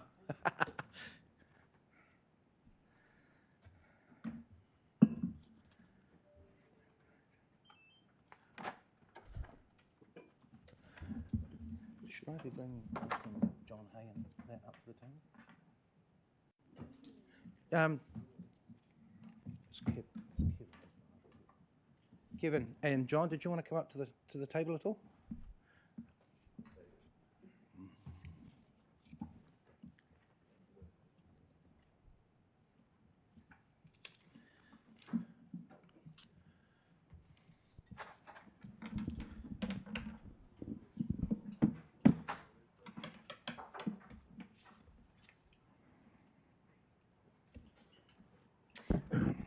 Well, mōrena koutou katoa, ko Norie Parata tōku ingoa. So I'm Norie Parata, and I'm part of the Connected Communities team. And I'm here to give an update about the age-friendly approach. We have John Hayes here, who is the Age-Friendly Reference Group Chairman. And we also have Kevin Burrows, who is our Chair for OPC. So thank you everyone for your time. I'm really looking forward to giving you this update today. And to my left is Emma Hexton, which is our team lead in Connected Communities. So I thought I would just give us a little bit of background about Age Friendly, just to refresh our minds, because I know that you get fed lots of information, and so I thought we'd just bring us back a little bit. So what is Age Friendly? So the World Health Organization began to work on age-friendly cities in 2006, and in 2010 the World Health Organization Global Network for Age-Friendly Cities and Communities was established. So nationally, our approach is part of the Age-Friendly Aotearoa New Zealand program that's led by the Office for Seniors. And New Zealand's involvement in age-friendly cities and communities movement began with Tauranga, and that was in 2012. And then a lot of us have joined, including Kapiti, New Plymouth, Hamilton, Gore, Auckland, so many of us. So this contributes to New Zealand's response to the United Nations Decade of Healthy Ageing from 2020 to 2030, and based on the World Health Organization's Age-Friendly Cities and Network Community Framework, which seeks to foster healthy and active ageing across a range of domains, including outdoor spaces, transportation, housing, social participation, respect and social inclusion, civic participation and employment, and communication and information, and community support and health services.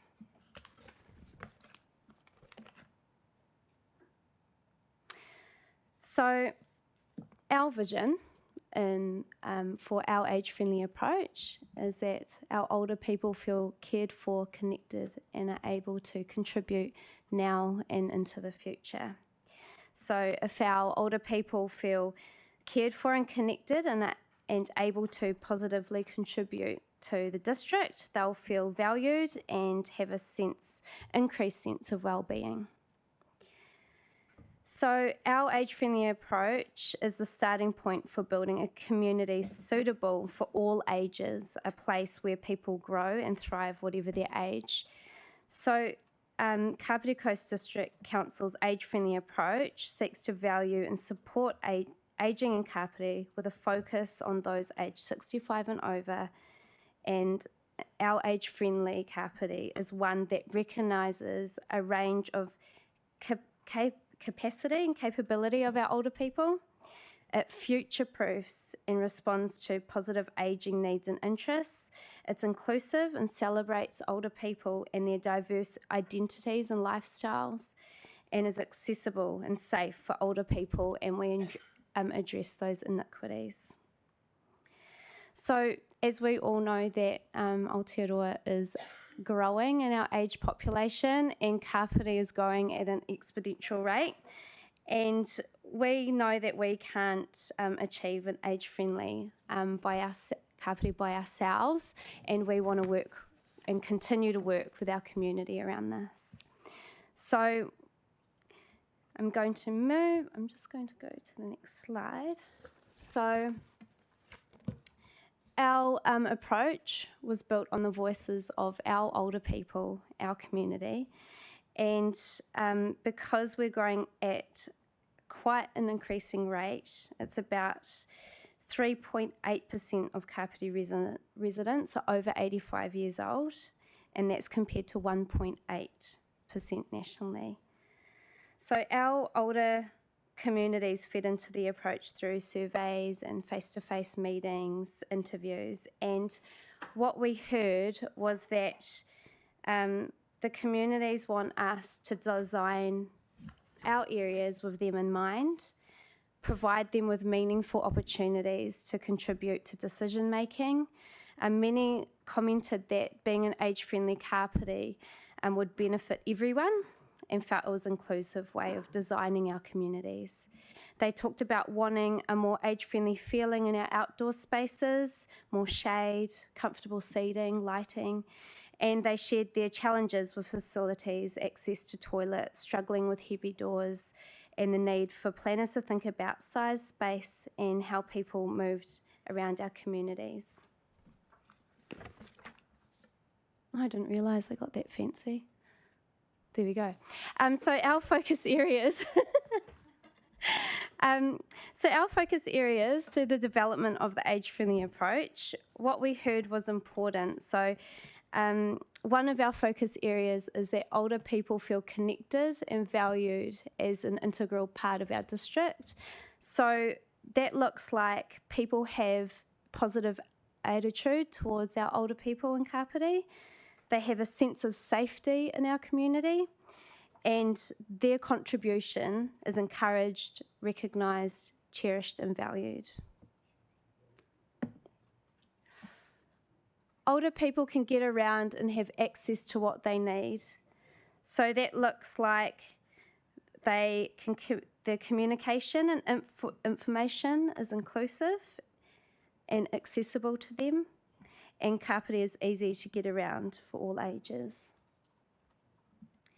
Older people can participate in their communities in ways that work for them. So they can participate in decisions that affect them and contribute to the community. Our outdoor spaces and public facilities are accessible to all and encourage active use, and enjoyment by older people in Kapiti. And all older people have options to contribute to participate meaningfully in our communities.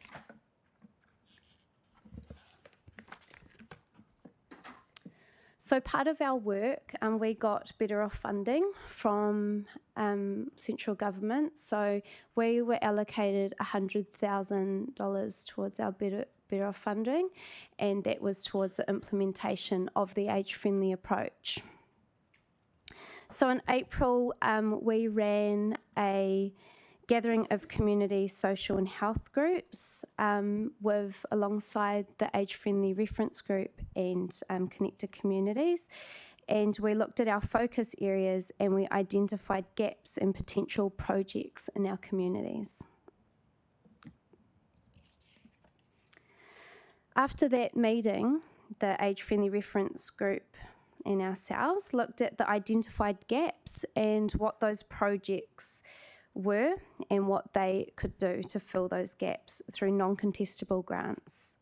So based on that assessment, we have the following projects rolling out.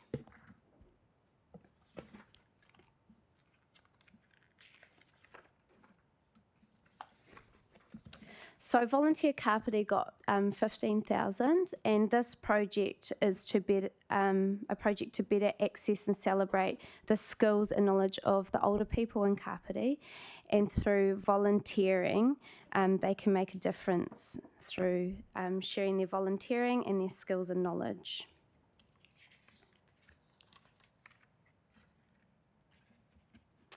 Age Concern got 24,689. They've got 2 projects on the go. One is a program events for older people to find out about how they can participate in our community and what community activities are available to them. And the second is an intergenerational project to foster mutual understanding and respect across generations.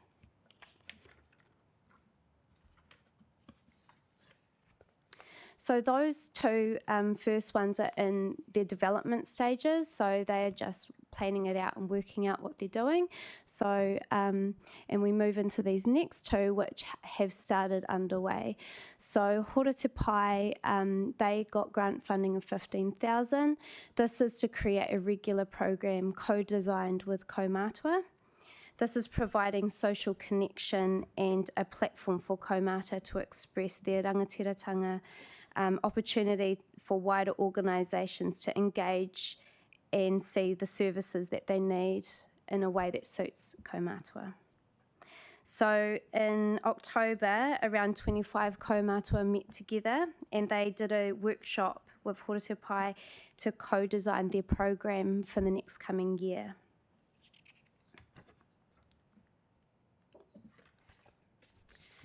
Digital Seniors, they got grant funding of 17,365. This is a pilot program for 1 year. These are to create digital senior hubs in Otaki, Waikanae, Paraparaumu and Paekakariki. So that's servicing our whole district.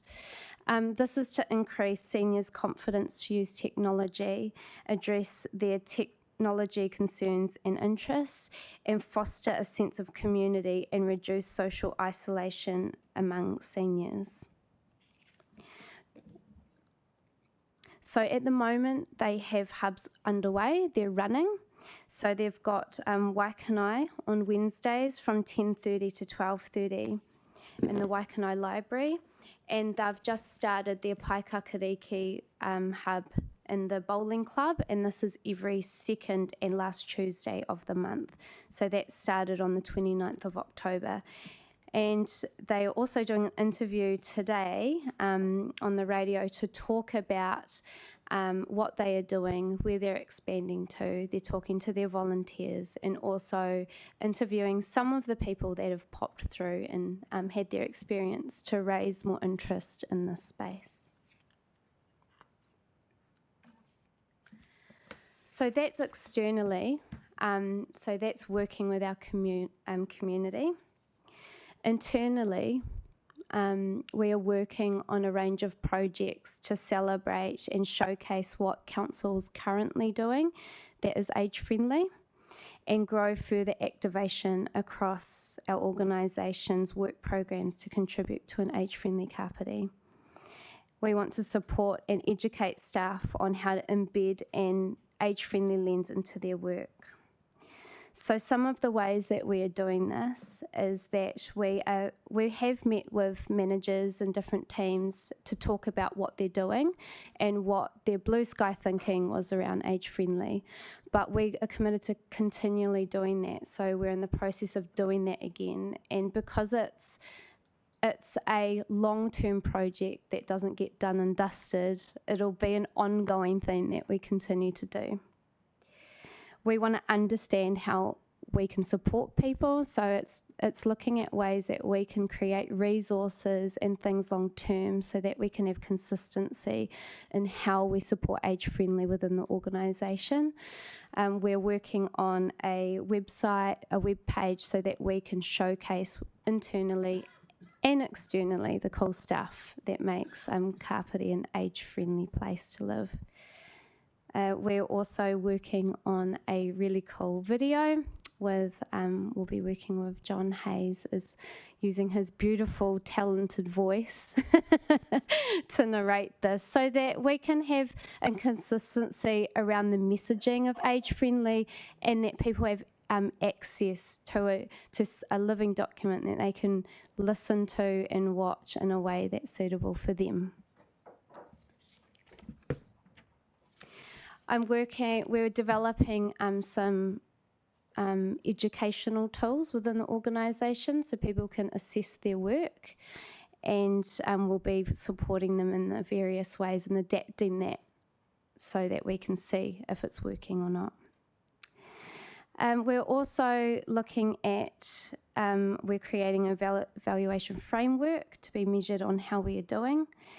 And I'm part of the Age Friendly National Network that meets on a regular basis. And that's in part learning more about what we're doing, how we're doing, engaging as a nation, but also bouncing ideas from other people who are a little bit step ahead of us, and also helping those who are at the beginning stages as well. So, as I said, this is a long-term thing and there's lots of work, but we really want to get this right. And it's not a project that we would just get done and then feel like we've done it and move on. Well, we're committed to keep going with Age Friendly and for years to come. So our next steps is next year we're going to be having a collaborative meeting with all the projects to track our progress and also bounce around how we're doing in Kapiti. Then we'll be doing a report on the implementation of Age Friendly, and this will be completed in June. Then the 5 projects, they'll be delivered over from now and the course of 2025, and we'll come back and to report the impact and achievements early 2026. And of course, we'll continue to do annual reporting on our progress around Age Friendly as we continue. Thank you. That's my update. Excellent. Thank you very much for that update. Much appreciated. I just want to emphasise we've moved from a strategy to an approach, and why I want to emphasise that is I was given a portfolio of seniors last year, which we had a great time with, and last Trinium, and one of the things that became apparent to me that we really want a lens over this approach, and then when the approach came in, it talked to a lens as such. But what I wanted to ask is the gentleman up here to comment on how they've seen things going over the past few months in relation to this. John. Well, Nori has just said it's a long-term project. I have a concern that we don't have long-term funding. And so we've got funding for a year, and that has been very welcome, and I think that we're well down the track in terms of putting some resources on the ground. But resources are difficult, as we've heard already today. People like Diana Ponsford would tell you that possibly we've reached peak volunteering, and it is becoming more difficult to source resources for free. And while we've made very good progress here, I just like to let you know about one area that we could not progress because of the uncertain funding model. And one of the requests that came through our community process was, for goodness sake, can we have one resource of all of the organisations and how we contact them? This has been constant. There's many, many community diaries, but hardly any are maintained because of the lack of resource. And we'd identified a possible way of doing this and made a lot of progress with one of our local community organisations, who in fact put forward a request for funding. The funding was granted, in fact more funding than they requested was applied. But when they had a look at the implications of no further funding after the first year, they thought that they could not carry on with the project. So in a way, we've made good progress, but this is only a start, and I think that we're going to have to find some way of funding further progress on this long-term project. So that's the thing that really does worry me. However, good news, I've been putting a lot of work in with digital seniors. The Horatapai well down the track with developing their program. Volunteer Kapiti and Age Concern, two organisations in which we have very, very great faith, are still developing their programs, and I'll be looking forward to our meeting in February to find out in some specificity what they're coming up with. However, Digital Seniors was different in that we basically said, we like what you're doing there, please come here. And they had a model, they knew how to do it, and they hit the ground running. Our funding essentially was to move the very good work they were doing in Paraparaumu to the rest of the district. That's what our funding was for. But I've been quite excited working with them. They are putting together a digital technical expo in Auckland at the moment, and it's coming along very well. Hopefully there's going to be a similar expo quite close to here in the foreseeable future. But one of the things which I've become excited about is, it's like any conference or convention, the real value of such things isn't so much in having a group of exhibits or people talking, it's what happens off the scene, where people begin to get together and say, oh, do you do that? Well, we've got this, and begin to get cooperation going. And the exhibitors in the forthcoming Digital Seniors exhibit or exposition are getting together, and we're talking to them about the way technology is presented to elderly people. And the way the digital world goes, it's basically designed by young people with good eyes and very, very fast brains. And of course, they want to create a brave new world, and therefore they put things in different places. So we're beginning to talk to them about usability, about having rather large icons, to have a dependable, predictable way of putting things where people become accustomed to having them. And this apparently is something that is going to be progressed.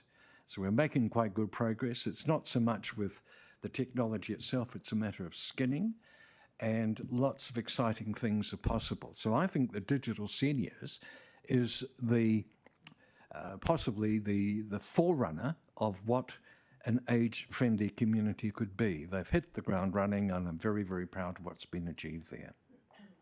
Does that help, sir? It most certainly does, John, because I know you're not shy of coming forth if things aren't going well. So I just wanted to touch base with regards to that. So progress is being made, but there's that continuation aspect of things that needs to be potentially addressed as well. Kevin, do you have any comment at all?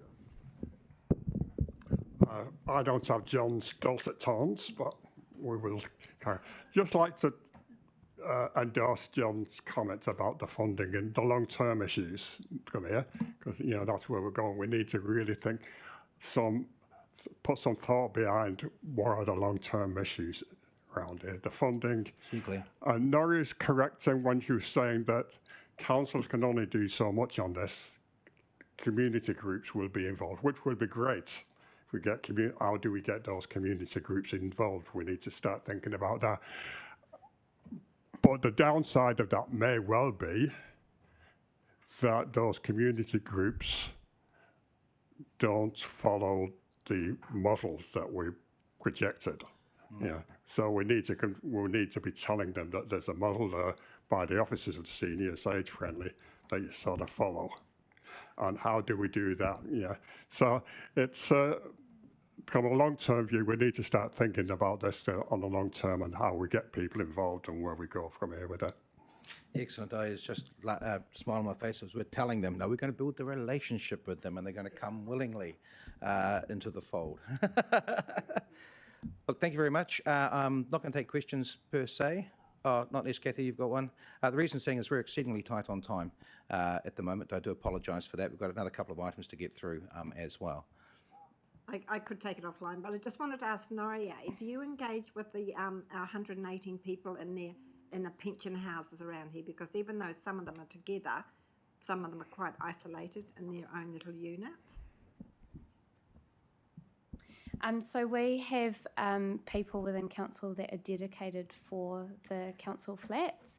So we talk to them, and when we did our initial age-friendly conversations, we talked to them around what we can do in that space, and we'll continue to keep talking to them as well. That's great. Yeah, 'cause Yeah. I just didn't want them left behind. That was Yeah, all. and then we have Stephen Cross who works across the housing space, and he comes in and updates the OPC almost at every meeting, which is quite good as well. That's okay. Thank you. And part of what we're looking at doing as well is strengthening how our subcommittees work. You know, the Older Persons Council being one, a couple of other ones there as well, putting a bit more structure around that. So there's a good pathway as we move forward. Excellent. Thank you very much. Thank you very much for the report. Much appreciated. Is there a recommendation in regards to this? No. There's not. Excellent. Fantastic. Thank you for that. Superb. Look, I'm going to call a quick coffee break. It is quick. If you can just grab a quick coffee, come straight back, would be much appreciated. I'm just going to have a quick chat to the health team. Yeah, can I get you guys a coffee or a tea at all?